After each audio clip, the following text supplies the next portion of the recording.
So lately, I've been thinking about why certain bands, our favorite bands, and this is only my story, obviously, but why certain bands sort of hit us more than everyone else. So, if somebody were to ask me my favorite acts of all time, it would be Springsteen and Wilco slash Uncle Tupelo, and that would come out pretty quickly. Um, Dylan would be close, Beatles, uh, Sunvolt, Nick Drake, Towns Van Zandt, a bunch of others, but those two, really Springsteen and Wilco, have sort of played the biggest roles in my life from a musical standpoint. And the more I thought about it, I was thinking about this band, which is Big Thief, which I've been talking a lot about lately, and their recent single, Vampire Empire, which I think will be on their next record. But I know it was released on vinyl as either a 7-inch or a 10-inch, but I ordered it, it's on the way. And why has that song for the past few months, ever since I saw it on Colbert, which I highly recommend watching that, Big Thief, Vampire Empire on Colbert, one of the best TV musical performances I've ever seen. But why did that song hit so much? And like many, like most of the music that really hits us, it was personal to me. I had a very brief but sort of powerful relationship, I guess, at the turn of last year into this year. It was short, but there was a lot of spark, I guess. That doesn't happen that often. But it was also very toxic, even even in such a short period of time. It was only a few months. But that song, lyrically, and the way that Adrienne Lanker, I think is how you pronounce her name, delivers the song. Almost every version I see, there are different points in the song where her voice sort of cracks or rises, and you can tell just how much that song means to her. And I felt, I'm not going to sing the lyrics, but check it out. And if you've ever been in a relationship that left you often confused and uncertain, you might see what I mean. So, moving on from that, I'm going to talk about Bruce Springsteen and Wilco and why I think they mean the most to me. And I love their music, but it's the memories, the lyrics, how much certain albums and songs met me at a certain point in my life. And I'll obviously I'm going to start with Springsteen, Born to Run. So Born to Run came out when I was 2 or 1. But I remember in my early childhood, this record being played all the time in my father's household. So my parents split when I was very young, right around when I was 2 or 3. And I would spend some weekends at my father's house, and it was a scene, let's just say. A lot of parties, just a lot going on. But Born to Run, especially the song Jungle Lamb, would give me comfort. Sometimes I would hear it at 3, 4 in the morning in the midst of a wild party, and I'd be in bed, unable to sleep. And I even remember meeting across the river and being so young. I was probably 5, 6 when this was happening, a couple years after the record came out. And it gave me something that I was seeking when I was at my father's house, which was just some sort of calm. I remember Thunder Road. I remember She's the One. It's so tied to that period of my life, which then leads me to Darkness on the Edge of Town, which came out in 1978. And this was also played often in our household. Probably not as much in my dad's household. Probably not as much as Born to Run. But I can remember the Promised Land Badlands, Prove It All Night. And again, it was like these back-to-back records just, they were like my therapist. I had a therapist that I've had years ago said that he thinks that Bruce Springsteen serves as he is a public figure, as a father figure to me, which I found odd, but maybe in some way. The song Factory on Darkness really reminds me of my stepfather. He was a police officer, very hardworking guy. And that song, the lyrics, I remember just thinking, it made me think of him. Sort of blue collar, hardworking. Excuse the throat. Hopefully that'll help. Right around the same time, Bruce did his No Nukes concert, or took part in the No Nukes concert in 1979. And I remember us watching this. So 1979, I was 5 or 6. So probably one of my earliest memories of music. And I remember our father trying to explain to us what this meant, what No Nukes meant. And I remember watching The River and just being sort of spellbound, which leads me to The River. This is probably the record that was played the most in my father's house growing up.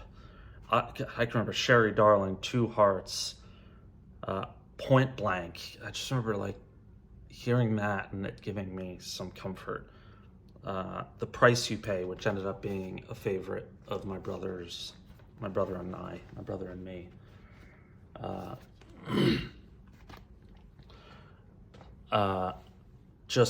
remember my dad had a huge poster of The River that was framed. He also had a large size vinyl record of Born to Run, like huge. I don't know where he got it. There was some novelty store or something. And man, I wish I still had that. Those were on he had a room he called the Great Room, and he had like a big sound system, and that's where he held a lot of his parties. And those two posters, or the Springsteen Born to Run and The River, were on the wall. And then, of course, Born in the USA. It's my first, there's the ticket stub, August 21st, 1985 at Giant Stadium. Not my first concert. The first concert, I think, was Elton John when I was 2 or 3 in Central Park. First I remember is Fleetwood Mac in 1981. So I was 7 or 8. That was at the Brendan Byrne Arena with Men at Work opening, and I remember that. I remember that Lane had really bad poison ivy. I think one of his eyes was shut, but he refused to stay home. It was a great show. But Born in the USA tour changed my life. This show, I'll just never, ever forget that feeling of walking into Giant Stadium, whatever it holds, 80,000 people, and just, oh my God. And I remember our father wanted to leave early. I've told this story many times. And we were walking out, and Lane and I basically pleaded to return. And we did. And I remember coming back, and I think it was like right as like Bobby Jean kicked in, the whole place just, never forget it. I think that was the moment when I was like, this is what I'm gonna do. Or this is where my life is a lot of my life focus is going to be on music. Excuse me again. The Lucky Town tour in 1992. Lane and I saw a bunch of these shows together. I think he played either 11 or 13 shows at what was then the Brendan Byrne Arena. Maybe it was Continental Airlines by then. I think it was still Brendan Byrne. And I either went to 9 or 10. I went with a variety of people. Lane and I went to a couple. Went with my friend George. I think my friend Dave and I went to a few. And I talk often, one of the best shows I ever saw was the Clarence show, when Bruce, obviously the E Street Band was broken up, and he played 10th Avenue Freeze Out, and Lane was screaming in my ear. The place was so loud, it was shaking. Lane was screaming in my ear that there's no way he can play this without Clarence. And I didn't understand until Bruce sang They made that change uptown when the big man joined the band, and he turned, and Clarence walked up, and Liam was like, gave me this little look, like, told you. um, The Rising. I was in New York on 9/11. This is, I mean, at least for me, when you think of 9/11, this is the companion. This, along with was the Disintegration Loops by William Basinski. But this, one day maybe I'll do a 9/11 video, where I was, what happened. Everybody who was in New York has a story from that day. Everybody in the world has a story from that day. But this is the record, right, that that Bruce made, at least partially, as a response to 9/11. So that's it for Springsteen. So I think Springsteen, up until my early 20s, he was it.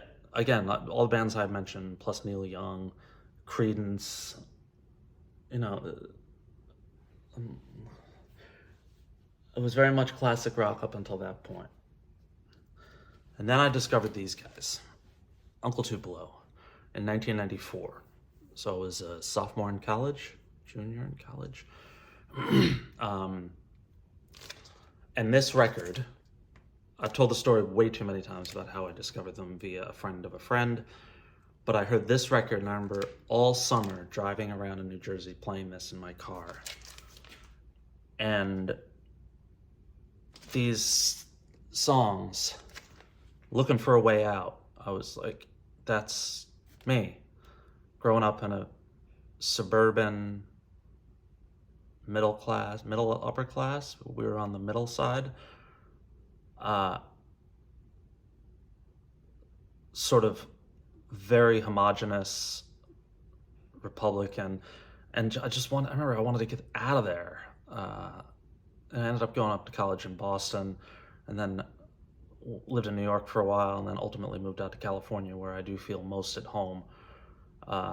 But all the Watch Me Fall, Still Be Around, If That's All Right, True to Life, it was just, to me, it was a record about longing and being in your 20s and just wanting to do something different. And I felt that. And then Uncle Tupelo broke up, and Wilco formed, Wilco and Sunvolt, two bands that I adore. But I was always slightly more of a Jeff guy than Jay. And this was one of the original pressings of AM. And I remember AM, it wasn't as good as Trace. What is with Trace? Trace by Sunvolt, which I think is like Yankee Hotel Foxtrot to Wilco. Trace is a 5-star, 10 out of 10. This record, which I liked a lot, and still like, don't play it that often, but just felt like an Uncle Tupelo, like their 5th album, or the songs that Jeff didn't put on Anodyne. But I Must Be High, Casino Queen, Box Full of Letters. This was the beginning. I was like, there's something about Jeff that what he sings about, I get. And then one day, I don't know why these are all so dramatic. I was at work, and I was working in Midtown Manhattan, and there was Wilco's second record being there. I was getting a lot of hype. So it was a double album.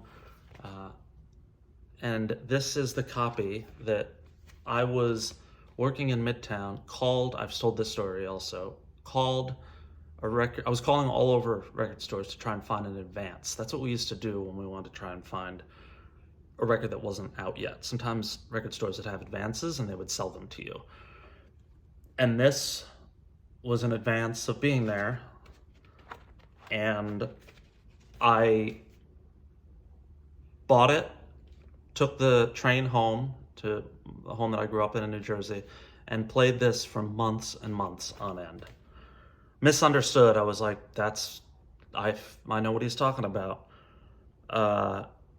Say You Miss Me, Sunken Treasure, someone else's song, The Lonely One. I remember, I was going through some tough times that period of my life, and The Lonely One, I was thinking, they wrote that about me. It was just some struggles I was going through, and that song just hit perfectly. Excuse me. Then I moved to Brooklyn in 1998, which is the same time that Wilco released Mermaid Avenue with Billy Bragg, which was Woody Guthrie's lyrics put to music by Jeff Tweedy, Jay Bennett, Billy Bragg, and the rest of Wilco. And, Mermaid Avenue was where Woody Guthrie lived in Brooklyn. So I moved to Brooklyn, and this came out, and it just felt like Brooklyn. So it's like we're kind of on this trail together. And then possibly more than anything on the Wilco front, Summer Teeth came out. When I was going through my first real, legitimate, diagnosed period of depression. It was around this came out in 99, that was around 98, 99. And I remember How to Fight Loneliness. I remember thinking, this is the greatest song ever written about depression. Or at least that's the way I interpreted the song. Smile all the time. I knew exactly what that meant. Laugh at every joke. It was just a constant struggle to hide what was going on inside. Just a brilliant song about what that felt like. And then I'm Always in Love. Pie Holden Sweet's just gorgeous. Via Chicago. My brother was in Chicago, and there was some family turmoil. I can still remember taking the bus. I used to sometimes take the train, sometimes take the bus, but I would take the bus into Manhattan for work, and I would just play How to Fight Loneliness over and over and over. Joe Pernice from the Pernice Brothers said something to the effect of music saved his life. That's pretty close for me. That song, it was like my own therapist. I'd done therapy when I was a young kid, and I was sort of getting back into it, but it was a really raw period of my life. Didn't know what I was doing. Had just walked away from a relationship that just really sort of tore me apart. And I was young, and thank God for that record. Thank you. Jeff Tweedy, Jay Bennett, Ken Coomer, John Sturrett. And was there a fifth on this record? I think it's just those four.